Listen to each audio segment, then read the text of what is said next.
మనం తినే ఫుడ్లో పెస్టిసైడ్స్, హార్మోన్స్ ఇంక్లూడ్ చేయడం వల్ల వస్తుందా అన్నీ తెలుసుకుందాం. దాన్ని ఎలా కంట్రోల్ చేయాలో కూడా మనతో పాటు we have with us the fitness and diet expert. చాలా మందికి వెయిట్ లాస్ చాలా సులువుగా హాయిగా రిజల్ట్స్ ఇస్తూ చూపించిన వి స్పార్కిల్ వెన్నెల గారు ఉన్నారు. వెన్నెల గారు, happy new year. Happy new year Swapna గారు. కొత్త సంవత్సరంలో మనం చేస్తున్న ఫస్ట్ వీడియో ఇది. అవును, చాలా మంది యాజ్ ఆల్వేస్ రెజల్యూషన్స్ తో వచ్చేసారు. ఓకే. సో ఇవాళ నిజంగానే ఇది ఇంపార్టెంట్ టాపిక్ అనిపించింది. కొంచెం ఎక్కువ తినేసి అందరూ పొట్టలు పెంచేశారు. ఇప్పుడు అందరూ చాలా మంది ఫిట్ గా ఉండాలని కోరుకుంటున్నారు, అందరూ హెల్దీ వైపే వెళ్ళిపోతున్నారు. That is good to hear also. అవును. సో అసలు బెల్లీ ఫ్యాట్ ఇదివరకు ఆల్కహాల్ వల్ల వచ్చేదని, తాగే వాళ్ళకి మాత్రం వచ్చేది అనుకునేవారు. ఇప్పుడు స్త్రీలు పురుషులు అందరికీ పొట్ట వచ్చేస్తుంది. ఎక్కడ వెయిట్ వచ్చినా రాకపోయినా ఇన్సులిన్ రెసిస్టెన్స్ తో కూడిన belly fat. That's true. Correct గా చెప్పానా? మీకు నాలెడ్జ్ ఉంది. అదే మీరు చెప్పి అలా అలవాటు అయిపోయింది అనమాట ఇప్పుడు చెప్పి. సో ఎందువల్ల అసలు ఈ ట్రెండ్ చూస్తున్నాం? హాయిగా మామూలుగా ఫుడ్ తినే వాళ్ళకు కూడా పొట్ట చుట్టూ ఎందుకు పేరుకుపోతుంది ఫ్యాట్? యా, అందరూ అంటే అందరికీ పొట్టే రావాలని రూల్ లేదు.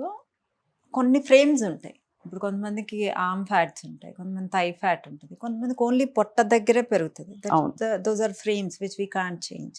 సో అలాంటి వాళ్ళు కూడా బెల్లీ ఫ్యాట్ తగ్గించాలంటే vegetable fat with all the organs, అంటే లివరు, ఇంటెస్టైన్ చుట్టూ పేరుకున్నది little bit dangerous fat.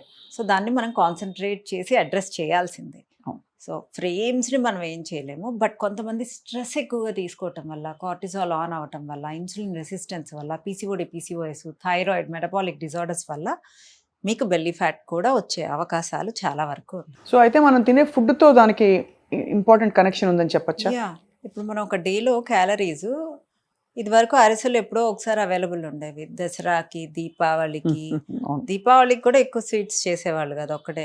Only నాకు బాగా గుర్తు దసరా అండ్ పెద్ద పండగ, అవును, సంక్రాంతి. అప్పుడు ఒక 10 రోజులు 15 రోజులు మన ఇంట్లో స్వీట్స్ ఉండేవి. అది కూడా 15 రోజులు 20 రోజులకు మించి ఉండేవి కాదు స్వీట్స్, తర్వాత దొరికేవి కాదు. సో మనకు ఒక డే క్యాలరీస్ కన్నా 3 times 4 times ఎక్కువగా తీసుకోవటం వల్ల కూడా ఎక్కువ శాతం విజరల్ ఫ్యాట్ అనేది అక్యుములేట్ అవుతుంది. సో ఇప్పుడు మనకి అలా స్వీట్స్ ఎక్కడ చూసినా షాప్స్ ఉన్నాయి. మన ఇంట్లో కూడా క్యాలరీ డెన్స్ ఉండే ఫుడ్డే ఎక్కువ తింటాం. కరెక్ట్, అవును. సో జంక్ ఫుడ్ అనండి, హెల్దీ ఫుడ్ కూడా క్యాలరీస్ మ్యాటర్స్ అన్నమాట. అవును. How many calories you are consuming, ఏం క్యాలరీస్ తీసుకుంటున్నాం, ఫ్రైడా లేకపోతే తక్కువ తిన్న ఫ్రైడ్ క్యాలరీస్లో ఎక్కువ